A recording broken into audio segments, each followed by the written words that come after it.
Pemirsa, polisi melakukan olah tempat kejadian perkara pada kecelakaan maut yang merenggut 10 nyawa di Jalan Alternatif Cibubur Transyogi, Jati Sampurna, Kota Bekasi, Jawa Barat.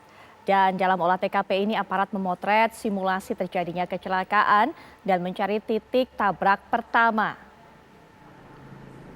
Polda Metro Jaya kemudian menggelar simulasi 3 dimensi di lokasi kejadian kecelakaan maut yang melibatkan truk Pertamina dengan sejumlah kendaraan.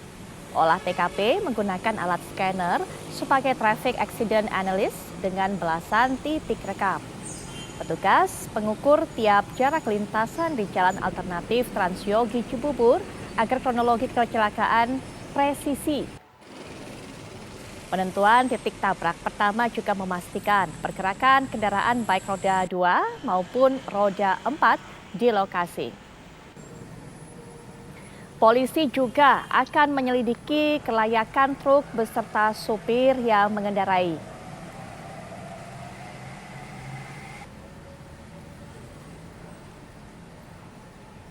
Mungkin informasi sejauh ini ataupun juga informasi terbaru yang sudah bisa kami sampaikan kepada Anda bahwa memang supir dari truk ini beserta kernetnya statusnya naik menjadi tersangka. Kemudian juga belum bisa dipastikan tapi ada dugaan remblong sebagai penyebab dari kejadian ini. Ada yang juga sempat saya sampaikan sebelum jeda bahwa akhirnya polisi juga mengambil langkah bahwa mematikan lampu merah yang ada di sana atau traffic light yang ada di sana di lokasi kecelakaan. Kemudian juga ada putaran balik atau U-turn yang kemudian juga ditutup atau tidak dipergunakan kembali. Untuk bisa menyoroti mengenai hal ini sudah hadir bersama saya, beliau merupakan pakar keselamatan berkendara, Bang Jusri Pulubuhu. Selamat malam, Bang Jusri. Selamat malam. Baik. Selamat malam.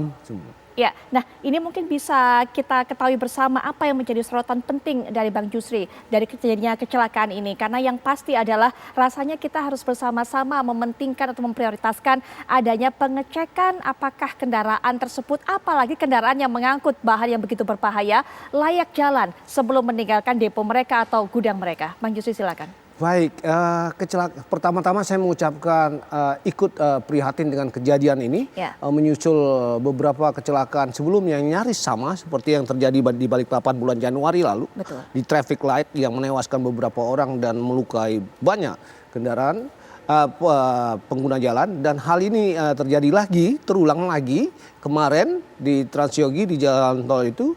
Dan ini harusnya menjadi satu indikasi kuat. Kita harus bergerak, harus move on dari kasus ini, tidak melihat dari perspektif penyebab langsung.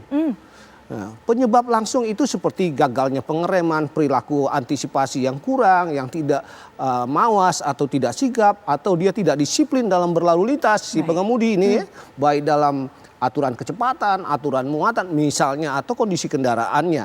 Okay. Tetapi kita sudah harus melihat ke penyebab tidak langsung. Seperti apa itu, Bang? Penyebab tidak langsung itu bisa saja yang berangkat dari sebelum perjalanan. Misalnya kalau si pengemudi berada di bawah satu institusi, satu korporasi misalnya. Apakah korporasi itu betul-betul mengimplementasi manajemen, fleet manajemen yang ada. Fleet manajemen yang berorientasi dengan keselamatan. Oke. Nah, kalau kita berbicara penyebab tidak langsung atau basic atau dasar penyebab ini, daripada kecelakaan ini, maka bisa kita lihat mulai dari sistem rekrutmennya, mulai daripada HRD-nya, development daripada si driver yang mungkin sudah bertahun-tahun tetapi tidak ada pembinaan tentang keselamatan, bagaimana audit compliant daripada pelaksanaan standarisasi atau peraturan-peraturan keselamatan yang merupakan dasar hukum sebelum kendaraan ini boleh dirilis di jalan. Artinya kalau kita melakukan fokus kepada penyebab tidak langsung tadi, maka ini adalah sebuah tindakan proaktif. Tetapi kalau kita fokus terhadap penyebab langsung, immediate causesnya seperti gagalnya dia atau tidak antisipatif, tidak disiplin dan lain-lain, maka ini sebagian daripada reaktif gitu ya. Nah, biasanya kalau sesuatu yang kita berangkat dari reaktif, ini nggak sustain, sehingga ikhtiar kita, opini kita atau lesson learn daripada kecelakaan ini tidak ditindaklanjuti gitu. Baik. Nanti Jadi kita akan terjadi lagi nih. akan terjadi lagi. Nanti kita akan lanjutkan lagi perbincangan mengenai ini, Bang Jusri. Kita tahan dulu. Saya akan bawa Anda juga untuk bisa mendapatkan informasi terbaru langsung dari lokasi TKP kejadian. Ada Imran Tajudin, rekan kami. Kemudian dari RS Polri kita akan lihat bagaimana kondisi para korban yang mendapatkan perawatan. Ada Rizky Darmansyah. Mungkin kita akan ke Imran terlebih dahulu. Silakan Imran Tajudin. Ya, Putri, di lokasi TKP ini di Jalan Transyogi, sejak pagi sampai siang tadi memang ada aktivitas dari sejumlah stakeholder, mulai dari pihak kepolisian yang tadi pagi melakukan olah TKP dengan analisis 3 dimensi untuk mengetahui bagaimana kronologis kejadian mulai dari awal tabrakan, pada saat tabrakan hingga dengan akhir tabrakan. Itu yang tadi dilakukan oleh pihak dari Polda Metro Jaya dan juga Polres Metro Bekasi Kota. Ada 13 titik tadi yang dilakukan analisis 3 dimensi untuk mengetahui apa sebenarnya dugaan penyebab dari tabrakan ini. Tadi pagi sekitar setengah jam ini adalah dilakukan olah TKP ini. Satu titik ada sekitar 2 menit, begitu artinya ada setengah jam kurang lebih olah TKP yang dilakukan oleh pihak dari pihak kepolisian, dan juga tadi ada penutupan jalan yang dilakukan di Jalan Transyogi sekitar setengah jam. Nah, dari hasil tersebut kemudian akan dikumpulkan, lalu juga akan dianalisa lebih lanjut, membutuhkan waktu kurang lebih 2-3 hari sebelum nanti ada hasil berkaitan dengan apa sebenarnya penyebab dari tabrakan ini. Nah, setelah dari olah TKP, tadi juga kami pantau siang hari sekitar pukul 2 atau 3 sore, ada sejumlah stakeholder yang juga datang, mulai dari pihak Badan Pengelola Transportasi Jabodetabek, lalu juga dari KNKT, lalu juga pihak dari Balai Besar Pelaksana Jalan Nasional begitu, lalu juga beberapa stakeholder lainnya. Nah, tadi mereka membahas berkaitan dengan lokasi atau juga posisi dari lampu merah yang berada tepat di turunan begitu di depan CBD Cibubur ini.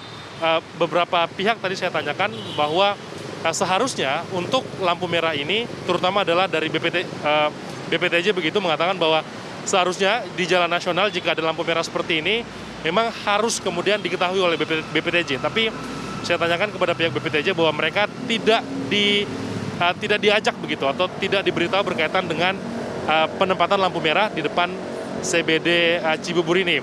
Nah, beberapa warga atau juga warga di sekitar wilayah Transyogi juga sudah memprotes akan adanya lampu merah ini karena dinilai berbahaya melihat posisinya yang memang tidak ideal untuk lampu merah. Karena kalau mengarah ke wilayah Cilengsi ini, lokasi atau juga posisi tempat kejadian kemarin adalah tikungan, lalu kemudian ada turunan.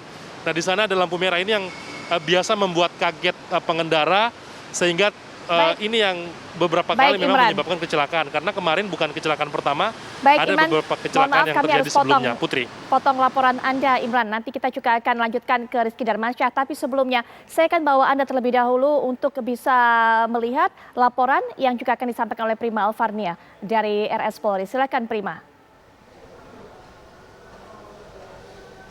Ya, Putri, Viola dan juga pemirsa, seperti yang kita ketahui bahwa total ada 10 korban meninggal dan juga 5 korban luka-luka ringan.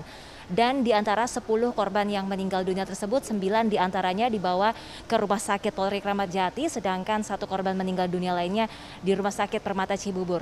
Untuk ke-9 korban meninggal dunia yang berada di Rumah Sakit Polri, 8 diantaranya sudah dibawa pulang oleh pihak keluarga. Sedangkan 1 lainnya kini sudah hadir, tadi sudah tiba pihak keluarga dan kini tengah melakukan proses administrasi. Menyelesaikannya kemudian akan membawa pulang.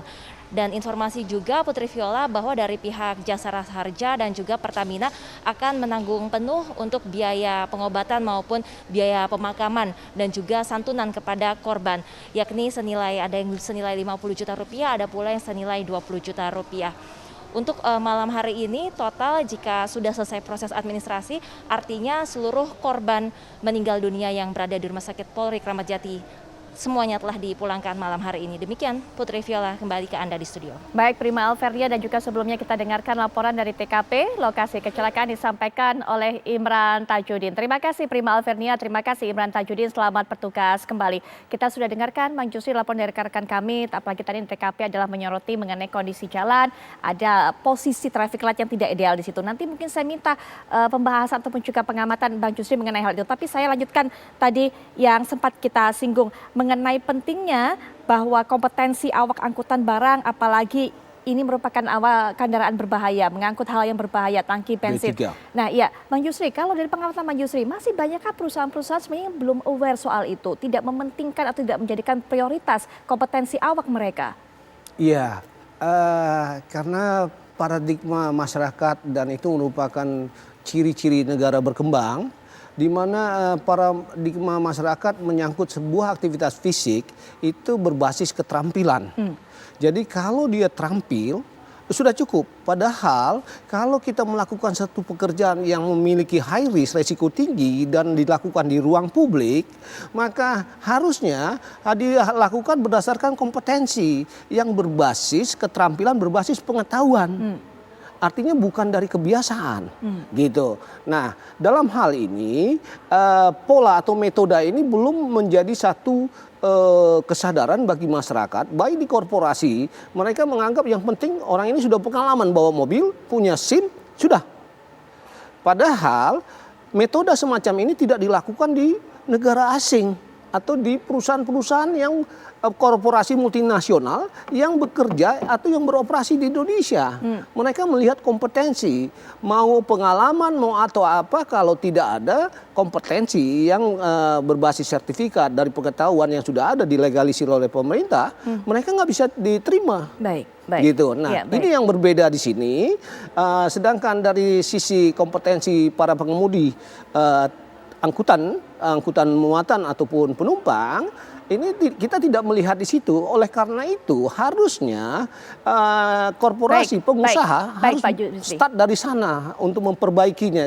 Bagian dari Bang koreksi Jusri. ya.